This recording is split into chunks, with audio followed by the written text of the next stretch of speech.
Hello, everyone. Welcome back to our Foreign Correspondents Talk Series 2024. I am, of course, Alan Herrera. I oversee AFPC-USA's editorial operations, and it is my pleasure and my honor always to interview some very cool and interesting people, namely the foreign correspondents with whom my organization collaborates.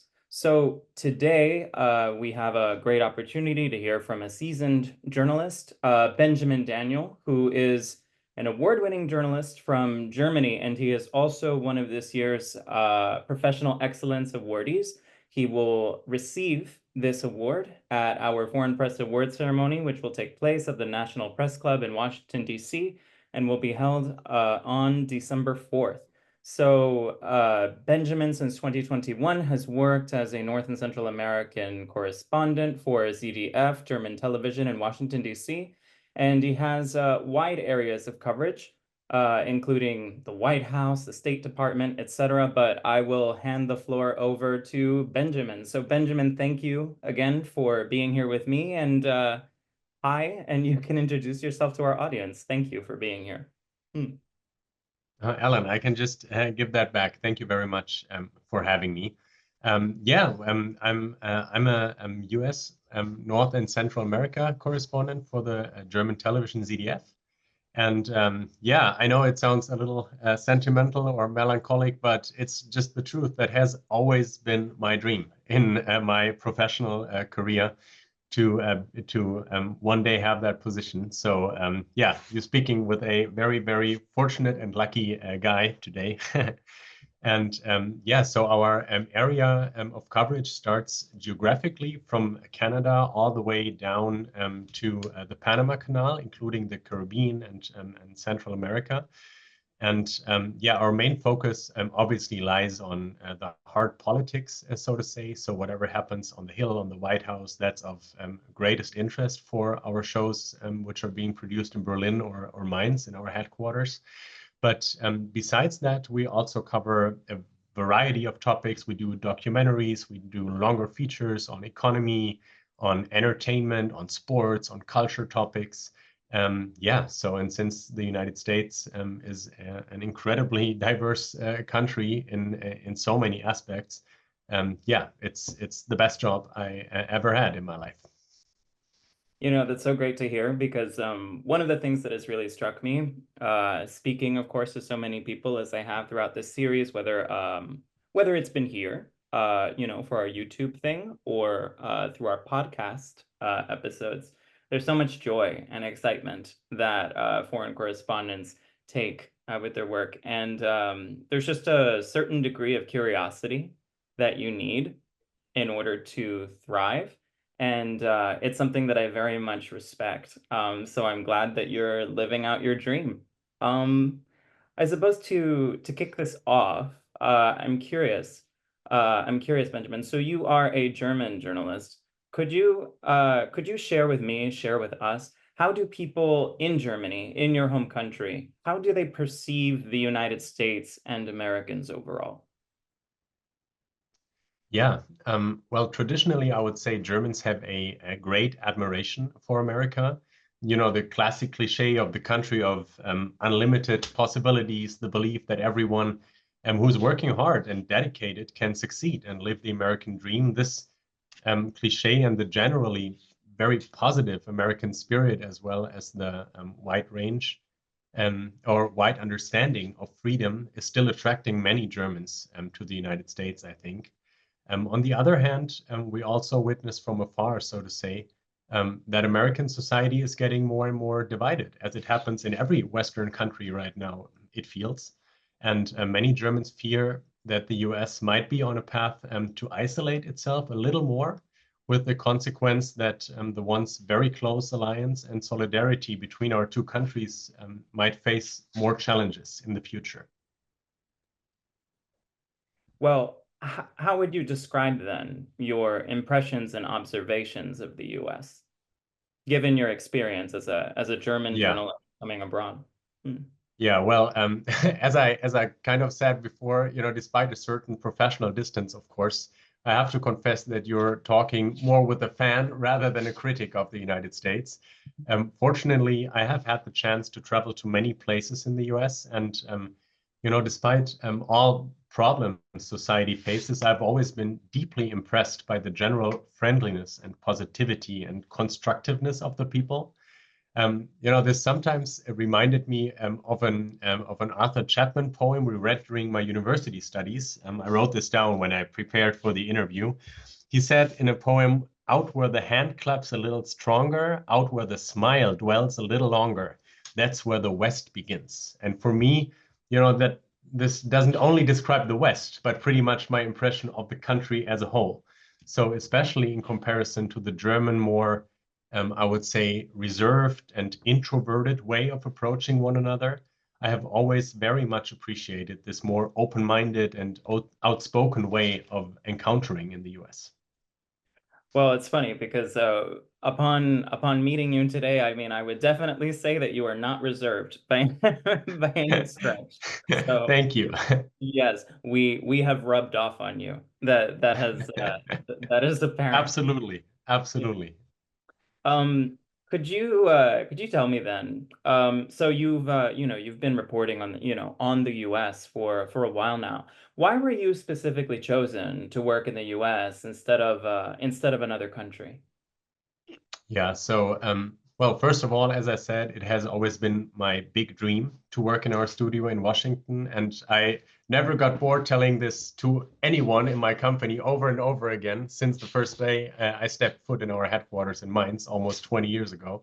So I really, really wanted it, and I think if this is the case, your bosses can be sure that their employee will dedicate everything he can if he gets the job. But obviously, I also think that I had the qualifications needed, I guess. So my connection to America started very early on when I was attending high school in Coppell, Texas, as an exchange student. That was the first time I lived in the US for an extensive time period. And also academically, my focus lied on American studies and political studies, in which I have my master's degree. And also in my years at ZDF, I had always focused on foreign relations with a special focus on the United States. So yeah, I guess this convinced my superiors, luckily, that I'm the right guy for the position. Clearly you were successful. And well, so you were successful and you've spent a lot of time in the US, and naturally you've had an opportunity, many opportunities to cover a bunch of different stories. So among the stories that you've covered in the US, such a diverse country, of course, filled with so many interesting people, so many interesting tales to tell, which do you consider the most significant and why? Yeah, you said it yourself. I mean, since we covered so many significant stories and it's such a diversity, honestly, I find it pretty hard to pick a specific story to show. But generally, I think it's incredibly interesting to report about the challenges democracy faces right now, and obviously all the reports about the implications of the elections for the United States, but also for its allies in Europe, and from my perspective, specifically Germany, of course. And yeah, besides the hard politics and news, we also, as I mentioned at the beginning, frequently produce longer features about society, economy, climate, sports topics, and so on.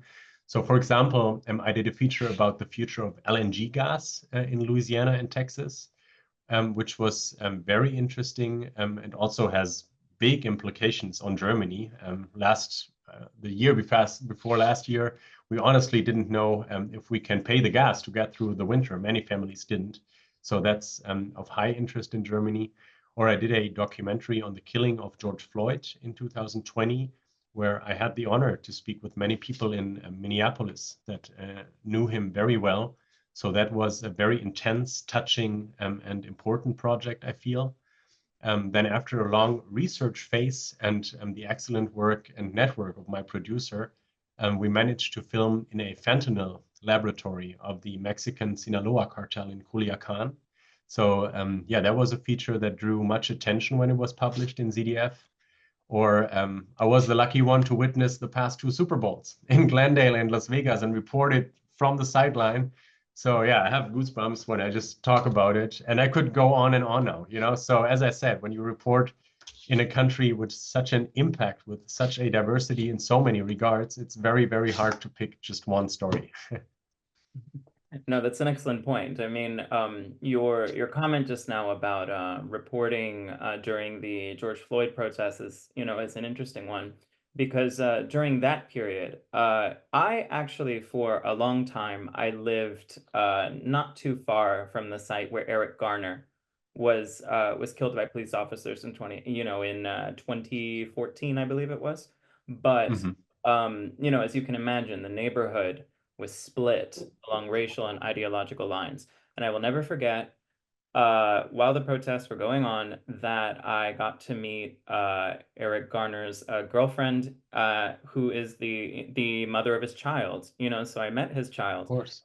Yeah, and it's one of the striking moments, one of the more striking moments that I think of during what was, of course, a very tumultuous, rocky period, for our country. Not to say that there aren't so many elements of our racial and cultural legacy that that we're continuing to contend with. It is, of course, an ongoing process, and at the same time, I can share with you that like I started out doing film criticism, right, as somebody who loves movies, right? So just being able to cover art and entertainment, like that was always my first love within journalism itself.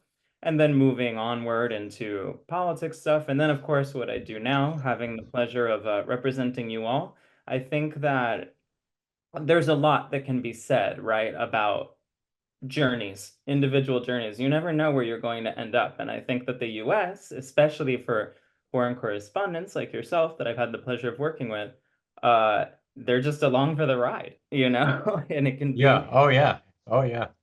yeah, it can Absolutely. be, Absolutely. yes. Yeah. It can be so fun. Um, Yeah. Now, of course, we've delved into how it's fun, it's exciting, etc. But what challenges then did you face when you started your work, in the US? It is, of course, a major change to, leave your home country. You did mention that you were an exchange student, in Texas for a period, and that, of course, must have been a very formative experience, but it's always so different when you go from one home and then you end up having to work in another. So what was it like for you? Well, I think the difficulties I had were not necessarily about the starting to report about the topics itself, but they were more of a bureaucratic nature, so to say. So although I did live in Texas when I was 16 and 17, I mean now I came with my family, with my wife and my two kids, and yeah, I mean we moved in the at the beginning of 2021. We moved to Arlington, Virginia, so at the peak of the pandemic, so to say. And considering this and that we as a family had never lived together in the US, I would lie if I stated that renting a house, opening a bank account, getting a social security number, and so on was easy.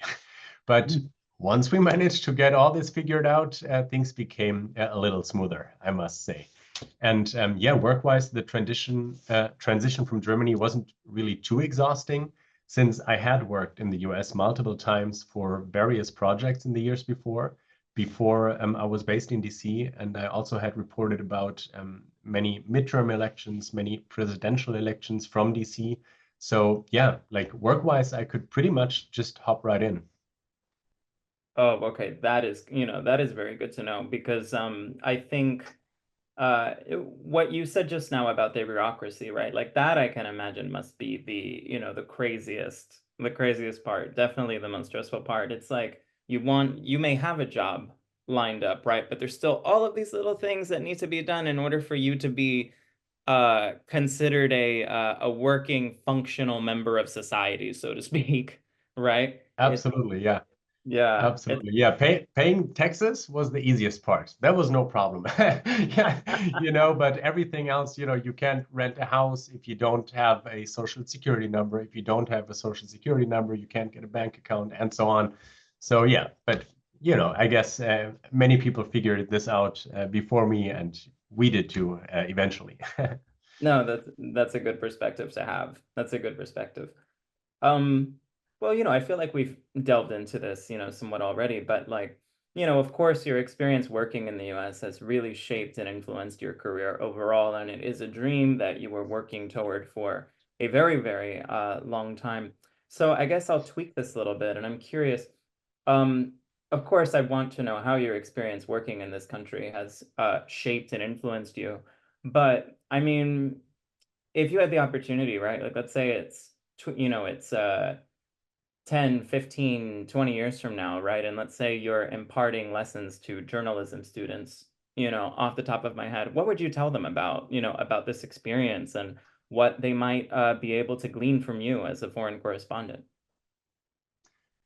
Um, you mean how it influenced, how it shaped my career, the Yes. working, the time in DC? Yeah. So, well, I think my years in Washington will definitely have a positive impact on my career. From I don't know, from a German perspective, I think it's fair to say that no other country in the world is as important as a partner than the United States in a political sense, economically, but also culturally. And yeah, therefore, our audience's interest in the United States is tremendous. So the position as a North and Central America correspondent, I think, is regarded as a very important one, which surely will shape the rest of one's career in a positive way, I believe. Hmm.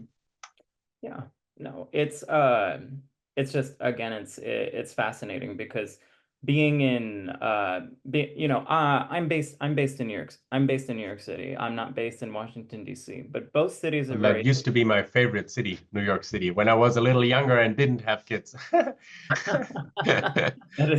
is a very good point. That is a very good point. I am born and raised in New York City, and I feel very fortunate that um from the time I was born, I always had a very multicultural experience, right? Being exposed to Yeah, so many people, right? Different countries, different cultures, different cuisines, you name it, right? And wonderful. Yeah.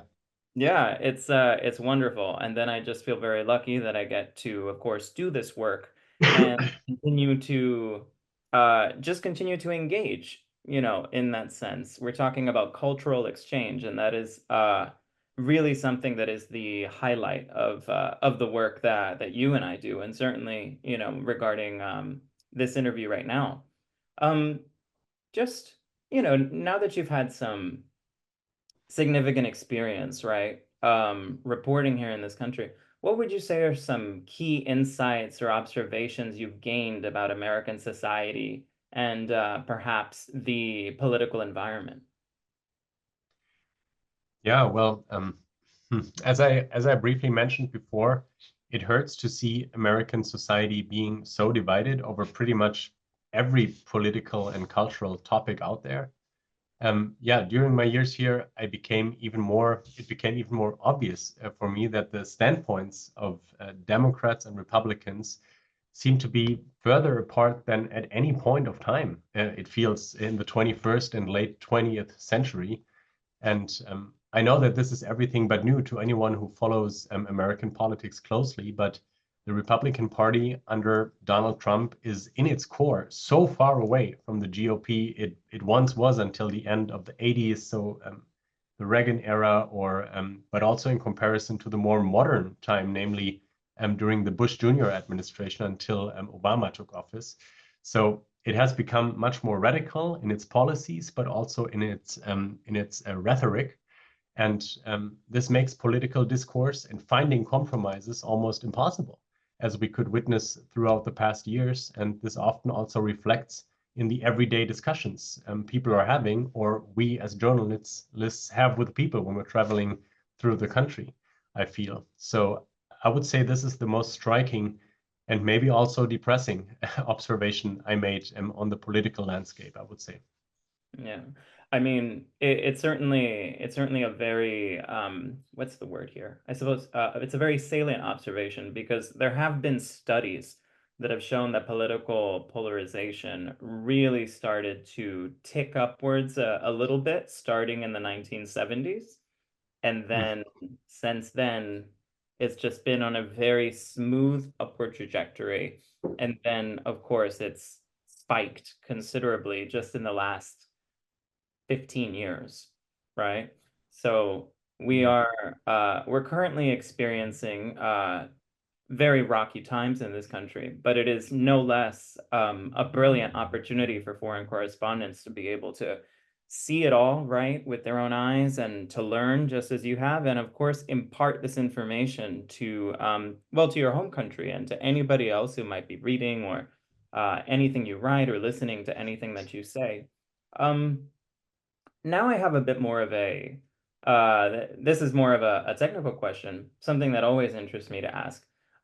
Did you find any significant variations in media practices or journalistic norms between Germany and the United States? You mentioned, of course, right, that Germans, and yes, this is true in my experience as well, right? It's a more reserved culture for sure. But what could you enlighten me perhaps on any differences that you've noticed now that you have experience working in both countries significantly?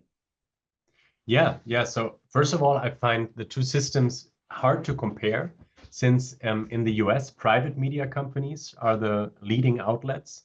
And PBS, as we all know, it's a great network, but the ratings are not very good, and only like, so to say, the super intellectual perceive it. Um, yeah, and whereas in Germany, the public TV and radio channels are absolutely dominant by far, and they're leading the ratings nationwide. So I would say that's the biggest difference. Other than that, the practices of reliable journalistic platforms are absolutely comparable, I would say. So when it comes to the basic craft tools like I don't know, like source checking, integrity, doing interviews, and so on, I would say that's very much alike.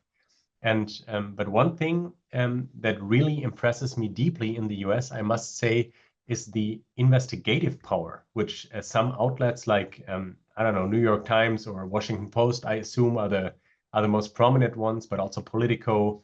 Um, the investigative power they have, and that over and over again, they can put a lot of pressure on politicians or businesses and force them with their research to confessions or to doing the right thing. That does happen in Germany once in a while, but not quite as regular as we see it in the United States, I feel. Mm.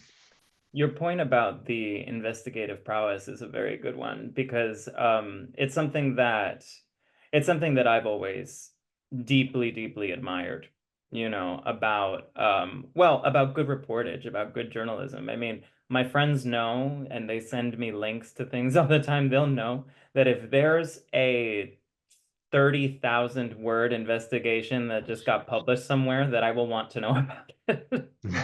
Yeah, No, I yeah. yeah, like send it to me so I can enjoy it on the long subway ride, you know, like that. Sure. Exactly. But yeah, no, it's something that, you know, it's something that I deeply respect. And it's interesting to hear that it's not as much of a thing as you just said in Germany. But I mean, in any case, I think that the reach, obviously, that such outlets like the Times and the Post and Politico and others, right? The reach that they have is it's no doubt massive and influential, and I do hope that it inspires, you know, journalists whether here in the United States or elsewhere. And I'm sure that, you know, they do every day, and I would love it if they continue to do so. Yeah. Um, yes. Yeah, Uh, here's one guy that gets inspired by them. Definitely one guy. There you go. Yes. Well, you did say earlier in this interview that you would not be this harsh critic, you know, of the US. No, it's abundantly clear to me that you know, that there's a lot of joy, you know, that you feel about, you know, the work that you do and toward your colleagues and everything else. And that's so important. It's so important, Benjamin, especially now, you know, like we've been saying. We are living through a very polarized time in the United States, and it can be difficult for people to form common bonds, and especially at a time when media confidence is at an all-time low. So there's a lot of work, certainly, that needs to be done to bridge these gaps. But I do believe that having journalists like yourself who are genuinely and openly having fun doing what they do can do a lot. It can go a long way, right, to just helping people build trust with journalism again, because there's this belief that that this is very much an elitist profession that has lost touch with the needs of the working class. And I mean, I certainly don't have, all the answers, just like, I'm sure that you don't. It is something that we just live with and try to tackle every day. But I mean, I think it goes back to what I said earlier about curiosity. The fact that you have it, the fact that your colleagues have it, that we all have it, that is going to ultimately serve us well. Um, so I suppose to round this out, as we close out this wonderful conversation that I really appreciate. Would you tell me then what advice, Benjamin, as somebody who, now you have so much experience under your belt, here you are, you've obviously, reported from other places. What advice would you give to aspiring foreign correspondents, and anyone looking to work in the US, or in other countries? Yeah, I mean, you mentioned that we have to take care that people continue to trust the media, and I think one of the most important traits to achieve that one should have is trying not to be biased when doing a story. It sounds like common sense, of course, but when we're being honest to ourselves, sometimes it can be quite challenging to fade out our subconscious. None of us is a robot. We're all human beings with opinions. But in the end, I'm convinced that we as journalists should do everything we can to force ourselves to be as objective as possible so that the audience can shape their own opinion. We should not be neutral, don't get me wrong. We should stand for certain moral and ethnic values that are crucial in a democracy. But when it comes to opinions within these boundaries, we should always listen to every side of the aisle, even if opinions are completely contradictory to our own convictions. I think that that is a wonderful note to end this on, and I hope that whoever is listening to us, watching us today, I hope that they take your words to heart. I want to thank you for your time, Benjamin. It's been so great to connect with you and to speak with you. And I have no doubt, of course, that you will continue to do excellent work, as as you have a record of doing. Otherwise, you wouldn't be receiving a professional excellence award from us. So, but no, it is going to be a pleasure to have you with us in DC. So thank you again for your time. Yeah, likewise. I can only give that back, Alan. Thank you very much for that very nice conversation and interesting conversation. And I really appreciate you and the AFPC. And thank you so much for having me and for the award. It means the world to me. It really does.